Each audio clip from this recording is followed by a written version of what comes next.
مگر میرا ہاتھ ایسا، اس کی کچھ اور وجہ ہے۔ آنے والے شخص نے جب زیادہ اصرار کیا تو لوہار نے کہا، ایک دن میں اسی دکان میں کام کر رہا تھا، ایک بہت ہی حسین و خوش اندام عورت کے اس سے پہلے اتنی خوبصورت عورت کہیں نہیں دیکھی تھی۔ میرے پاس آئی اور کہنے لگی کہ میں بہت ہی غریب اور مفلس ہوں۔ میں اس کو دیکھتے ہی اس کا عاشق ہو گیا اور اس کے حسن میں گرفتار ہو گیا۔ میں نے اس سے کہا کہ اگر تو میرے ساتھ ہم بستر ہو جائے تو میں تیری ہر ضرورت پوری کر دوں گا۔ یہ سن کر اس عورت کا پورا جسم لرز اٹھا اور اس پر ایک بہت ہی عجیب غریب کیفیت طاری ہو گئی۔ کہنے لگی، اے مرد، خدا سے ڈر، میں اس کماش کی عورت نہیں ہوں۔ اس کے جواب میں نے کہا، ٹھیک ہے، اٹھ اور یہاں سے کہیں اور کا راستہ دیکھ۔ وہ عورت چلی گئی، مگر تھوڑی ہی دیر کے بعد وہ دوبارہ واپس آئی اور کہنے لگی، غربت تنگ دستی مجھے مار ڈال رہی ہے اور اسی چیز نے مجھے مجبور کر دیا کہ تیری خواہش پر ہاں بھر لوں۔ پھر میں نے دکان بند کی اور اس کو لے کر اپنے گھر پہنچا۔ جب میں گھر کے کمرے میں داخل ہوا تو میں کمرے کے دروازے کو اندر سے تالا لگانے لگا۔ عورت نے پوچھا، کیوں تالا لگا رہے ہو؟ یہاں تو کوئی بھی نہیں ہے۔ میں نے جواب دیا، کہیں کوئی آ نہ جائے اور پھر میری عزت چلی جائے۔ عورت نے کہا، اگر ایسا ہے تو خدا سے کیوں نہیں ڈرتے؟ جب میں اس کے جسم کے قریب ہوا، دیکھا کہ اس کا جسم اس طرح سے لرز رہا تھا جیسے باد بہاری کی زد میں آ کر بید کے خشک پتے ہلتے ہیں، اور اس کی آنکھوں سے آنسو کی چھڑی لگی ہوئی تھی۔ میں نے اس سے کہا کہ تو یہاں کس سے ڈر رہی ہے؟ اس نے کہا، اس وقت خدا ہم دونوں کو دیکھ رہا ہے تو میں کیوں خوف نہ کھاؤں؟ اس عورت نے بہت ہی گڑ گڑا کر کہا، اے مرد، اگر مجھے چھوڑ دے تو میں وعدہ کرتی ہوں کہ خداوند عالم تیرے جسم کو دنیا آخرت دونوں جہان میں آگ کے شعلوں میں نہیں جلائے گا۔ اس التجا اور چہرے پر بہتے ہوئے آنسو مجھ پر اثر کر گئے۔ میں نے اپنا ارادہ ترک کر دیا اور اس کی جو ضرورت تھی وہ بھی پوری کر دی۔ وہ عورت خوشی خوشی اپنے گھر لوٹ گئی۔ اسی رات میں نے خواب میں دیکھا ایک بزرگ خاتون جن کے سر پر یاقوت کا چمکتا ہوا تاج ہے، مجھ سے کہہ رہی ہے، اللہ تمہیں جزائے خیر دے۔ میں نے پوچھا، آپ کون ہے؟ بزرگ خاتون نے کہا، میں اسی ضرورت مند اور محتاج لڑکی کی ماں ہوں کہ جس کی غربت کھینچ کر تمہارے پاس لائی تھی، لیکن خوف خدا کی وجہ سے تم نے اسے چھوڑ دیا۔ اب میں اللہ سے دعا کرتی ہوں کہ وہ دنیا آخرت میں تمہیں آگ سے محفوظ رکھے۔ محترم ناظرین، اب وظیفے کی طرف چلتے ہیں۔ اول و آخر ایک مرتبہ درود شریف پڑھ لیں۔ درود پاک پڑھنے کے بعد آپ نے سورۃ اخلاص 41 مرتبہ پڑھنی ہے۔ قل هو اللہ احد اللہ الصمد لم یلد ولم یولد ولم یکن له کفوا احد۔ پھر اس کے بعد آپ ایک تسبیح الحمدللہ یا رب، الحمدللہ یا رب شب میں یا صبح کے وقت پڑھ لیں۔ ایک تسبیح آپ شام کے وقت پڑھ لیں اور ایک تسبیح آپ رات سونے سے پہلے پڑھ لیں۔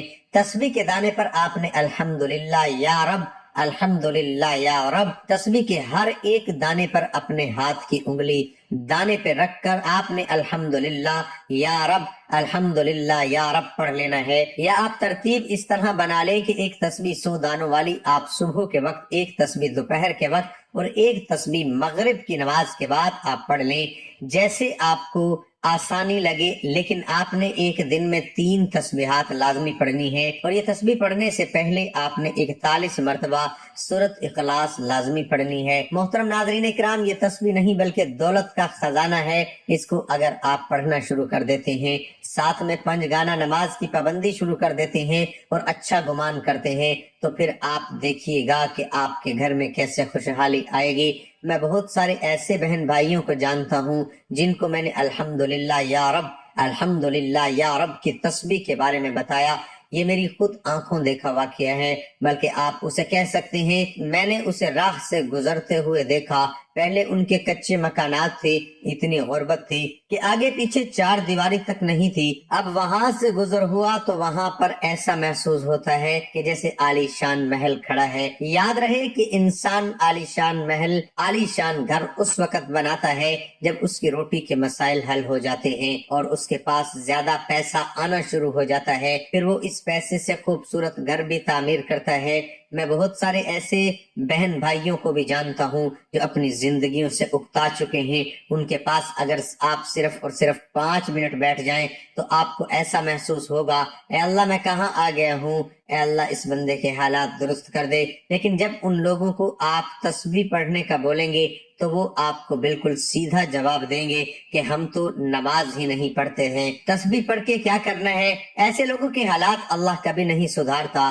کیونکہ جب ہم نے لا الہ الا اللہ محمد الرسول اللہ کلمہ پڑھتے ہیں, پھر ہمیں کلمے کے مطابق کلمے کے نیچے رہ کر اپنی زندگی گزارنی پڑتی ہے. میں ان بہن بھائیوں سے کہنا چاہتا ہوں کہ خدا را پنجگانہ نماز کی پابندی کریں, ایسا ہرگز نہ کریں. اللہ نے اپنے مخلوقات کے لیے پہلے سے رزق کی تقسیم کو یقینی بنایا. اللہ رب العزت آپ کو بھی لازمی رزق عطا فرمائے گا. بس آپ اللہ پاک کو یاد کر کے دیکھیں, یہ تسبیح پڑھ کے دیکھیں, کوشش کریں کہ پورا دن آپ باوضو حالت میں رہیں تو آپ کے معاملات درست سمت گامزن ہو جائیں گے. اور میں آپ سے ایک اور بات عرض کرنا چاہوں گا, یہ آپ کے روزگار کے مسائل صرف آپ کے مسائل نہیں ہیں, بلکہ ہمارے اس معاشرے میں اب یہ ایک عام سی بات ہو چکی ہے. یہ پریشانی صرف آپ ہی کی نہیں بلکہ ہر دوسرے بندے کی ساتھ یہی پریشانی لاحق ہو چکی ہے. ہر بندہ اب اسی سوچ کا شکار ہو چکا ہے کہ آیا کہ وہ اپنے گھر کے اخراجات کیسے پورے کرے گا. یہ مہنگائی کی وجہ سے ہوا ہے. اس کا بہترین حل یہ ہے کہ اللہ کو یاد کیا جائے, مانگا جائے, تو آپ کے معاملات انشاءاللہ خود بخود ٹھیک ہو جائیں گے. اگر آپ کا ایک جوتے کا تسمہ بھی ٹوٹ جائے تو وہ بھی آپ اللہ سے مانگیں. آپ اپنی ہر پریشانی, ہر مصیبت, رنج و غم میں جو بھی آپ کی زندگی میں آتے ہیں, آپ اللہ پاک سے مشاورت کرنے والے بن جائیں تو پھر دیکھیں کہ آپ کے بیڑے کیسے پار ہوتے ہیں. پھر اللہ رب العزت آپ کو اپنے محبوب بندوں میں شامل کر لیتا ہے اور آپ کی ساری تکالیف, الجھنے, پریشانیاں حل فرما کر آپ کی زندگیوں میں خوشیاں پیدا کر دیتا ہے. ناظرین اکرام, جس تسبیح کے بارے میں نے آپ کو بتایا, اس تسبیح کو آپ کم از کم 7 دن لگاتار کر لیں. یقین کریں 7 دنوں میں ہی انشاءاللہ آپ کے روزگار کے تمام مسائل حل ہو جائیں گے. 7 دنوں میں آپ نے نماز کی پابندی کرنی ہے, میری بہنوں نے بھی پابندی کرنی ہے اور میرے بھائیوں نے بھی پابندی کرنی ہے. انشاءاللہ آپ کے مسائل ضرور حل ہو جائیں گے. اور یہ نہیں کہ آپ نے نماز صرف 7 دن ادا کرنی ہے, بلکہ آپ کوشش کریں کہ آپ پوری زندگی نماز کو قائم کریں. امید ہے میری یہ ویڈیو آپ کو اچھی لگی ہوگی, تو یہ ویڈیو کو لائک اور شیئر ضرور کیجیے گا تاکہ دوسروں کا بھی بھلا ہو سکے. دعا ہے کہ اللہ تعالی ہماری تمام مشکلات اور پریشانیوں کو دور فرمائے. آمین ثم آمین.